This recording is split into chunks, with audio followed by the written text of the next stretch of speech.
आपने मुझे कहा है कि मोदी साहब ने 2035 में स्पेस स्टेशन, जो पहले हम कई दफा डिस्कस कर चुके हैं, उसका उन्होंने बुनियाद रख दी है। यहां पे ये बताना जरूरी होगा, मैं जिस मुल्क में बैठा हूं 109 स्पेस स्टार्टअप्स की बुनियाद है यहां, और प्राइवेट सेक्टर है, प्राइवेट सेक्टर। मैं अल्गोरिथम जिस तरह मैं शायद प्रोनाउंस, जिसकी बेस पे आज हर चीज हो रही है। आप फोन के पास बैठ के किसी चीज का नाम लेते हैं, 10 मिनट के बाद आपके फोन के ऊपर उसकी ऐड आ जाती है। आप उन सारी चीजों को छोड़ के उस तरफ मूव होने से आज आप ये बिलीव करते हैं कि पीटीआई के बक्सों में फरिश्तों ने वोट डाल दिए, और वो फॉरेन ग्रेजुएट है। उमर अयूब साहब जॉर्ज वाशिंगटन यूनिवर्सिटी से 2 डिग्रियां लेकर आए हैं बिजनेस एडमिनिस्ट्रेशन, लेकिन मुर्शिद पाक को पसंद नहीं है। वो कहते हैं नहीं, आपको मुल्क चलाएगी पिंकी पीरनी और जिन जात, यहां जिनों से आप एटॉमिक पावर को चलाएंगे। और खुदा दा नाजिस मुल्क पे तरस करो यार, तरस करो। 250 मिलियन लोगों पे तरस करो यार। दुनिया जिस डायरेक्शन पे जा रही है, आप जा रहे हो उनको लेके गजा की जंग की तरफ लेके जा रहे हो।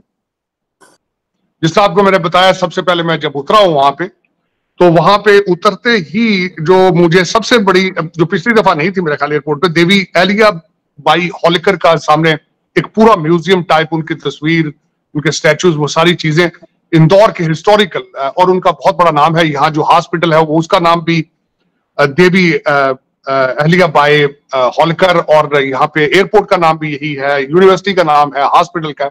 उनकी एक होलिकर फैमिली की एक पूरी एक डायनास्टी मौजूद है यहाँ पे।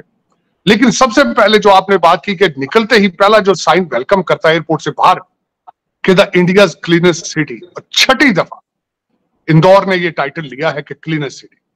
बल्कि कल मैंने फर्स्ट हैंड जो एक्सपीरियंस किया है कि जब मैं डाउनटाउन घूम रहा था, तो वहां पे ट्रैश रिमूवल की एक गाड़ी फिर रही थी, जिससे लाइव लोगों को रिक्वेस्ट और जुर्माने की धमकी दी जा रही थी कि आप अगर ट्रैश फेंकेंगे तो जुर्माना किया जाए। 2015 में मूवमेंट शुरू की गई, 3000 से ज्यादा डस्टबिन लगाए गए, और वो तकरीबन 5000 मीटर की दूरी पर उन्होंने उसको रखा ना, 500 मीटर के, हर 500 मीटर के ऊपर एक डस्टबिन लगाया। Home to home trash pickup किया गया।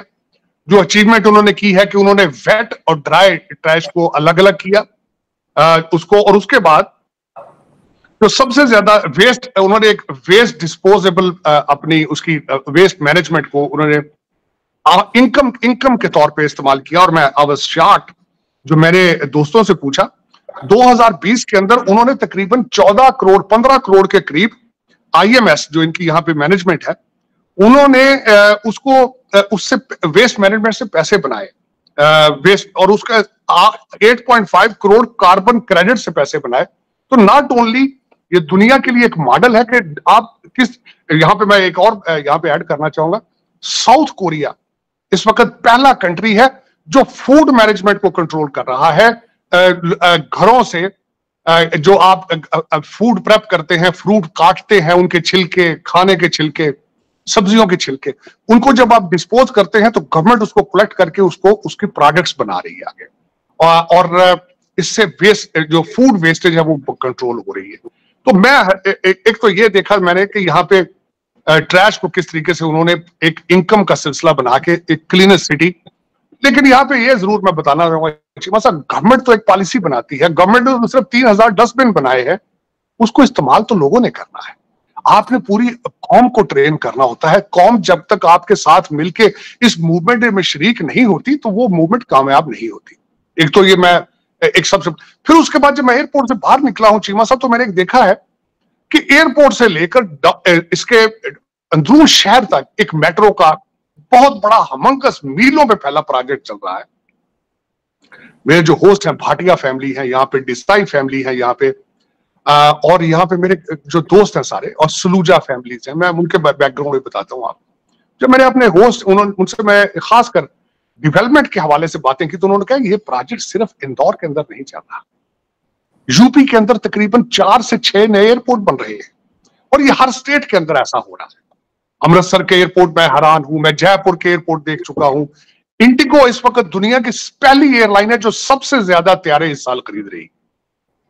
दूसरा, मैंने जब इस पे मजीद देख रहा था, मेरे लिए शॉकिंग चीजें, मैं यहाँ पे नंबर सामने आ रहे हैं मेरे, कि टाटा कंपनी $365 बिलियन की कंपनी है, जबकि मेरे वतन अजीज का टोटल साल का बजट ही 348 बिलियन है। तो एक कंपनी का बजट जो है वो मेरे वतन अजीज से ज्यादा है, लेकिन हम नफरतों में फिर भी अभी वहीं के वहीं हैं। हम लर्न नहीं करना चाहते, हम जंग करना चाहते हैं। ये फिलॉसफी चेंज करनी होगी, सोच बदलने की, सोच बदलो, पाकिस्तान बदलो। जिस तरह मैंने उसके साथ अगले दिन भी बात की है कि 1990s में भारत के पास सिर्फ 2 हफ्ते का के प्रोजेक्ट चीजें परचेज करने का की रकम मौजूद थी। ये कल की बात नहीं है, नरसिम्हा राव और उसके बाद हमारे मनमोहन सिंह साहब के दौर की बात है। लेकिन आज देखें, आज के इतने 1990 से और आज के इंडिया, आज के भारत में क्या फर्क नजर आ रहा है। ये सोचना होगा कि हम कहां जा रहे हैं, हमारी डेस्टिनेशन क्या है। हमें जंगों से निकल के आईटी, इंफॉर्मेशन टेक्नोलॉजी पे जाना होगा। हमें सीखना होगा कि दुनिया तरक्की किस तरह कर रही है। हमें गैरिजन स्टेट से निकलकर एक्सपोर्ट स्टेट बनना होगा। हमें गैरिजन स्टेट से निकल के बच्चों को मैथ और इंग्लिश पढ़ाना होगा, वरना गुजारा नहीं है। आपने आज की जिस तरह एक मिसाल आप दे रहे थे भी कि किसी खातून के लिबास के ऊपर सिर्फ हलवा लिखा हुआ था, जिसका मतलब है खूबसूरत या मीठा होना, खूबसूरत। तो आपने किसी एक मेरा पाकिस्तानी वतन अजीज का भाई पिस्तल लेके वहां पहुंच गया, कहता मैंने अभी इसको गोली मारनी। ये किस मजहब में आपको इसकी चीज की इजाजत है कि किसी को मार के, किसी जानवर को भी मार के आप खुदा को खुश करने का आपका प्लान है? ये किस तरह पॉसिबल है? मैं ये समझता हूं कि अगर दुनिया के किसी मजहब में भी अगर ये चीजें चल रही हैं, you need to understand that religion. आप उसकी फिलॉसफी को समझ नहीं पा रहे हैं। और ये जो जिस तरीके से हो रहा है, और जो खास कर ये रेडिकलाइजेशन का जो आइडिया इटसेल्फ है, इट इज हर्टिंग 1.9 बिलियन मुसलमान। आप ना सिर्फ पाकिस्तान में 1.9 बिलियन मुसलमान हैं।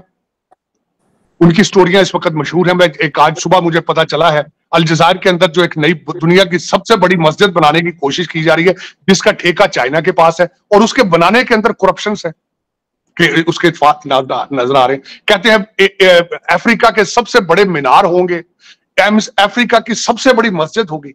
जब वो मस्जिद को मैंने उसकी देखा, साथ ही मुझे इलामा इकबाल का शेर नजर आ गया कि मस्जिद तो बना दी पल भर में ईमान की हरारत वालों ने, मन अपना पुराना पापी है, बरसों में नमाजी बन न सका। मनों के अंदर चोर है, मन हमारे काले हैं। मस्जिदें बना के हम समझते हैं कि शायद हम खुदा की खुशनुदी ले लेंगे। तुम किस तरीके से खातून को कहते हो कि हलवा उसके लिखा था लिबास पे, उसको मार के जन्नत के टिकट लेने की कोशिश कर रहे हो? ये किस तरह की फिलॉसफी है चीमा साहब? ये हमें कहां लेके जाएगी? हाँ, ये जरूर मुझे याद आया है कि ये बाग किसने लगाया था। एक जनरल ज़ियाउल हक है, मैं उनके बारे में, उन्होंने डॉलर लेने के लिए उन्होंने ये इसकी पनीरी लगाई थी जिहाद की। उसके बाद हमारे मौलाना रिजवी साहब थे, वो बार बार चैलेंज दुनिया को करते थे, ए आया जे गौरी, ए आया जे गौरी, वो कहते गए। फिर हमारे मुर्शिद पाक आए हैं, दुख के साथ ये कहूंगा, उन्होंने जिस बंदे का नाम एज ए वजीर आजम प्रपोज किया है, उस बंदे ने स्टेटमेंट दी है कि हमारे इस इलेक्शन में पीटीआई के बक्सों के अंदर फरिश्तों ने वोट डाले।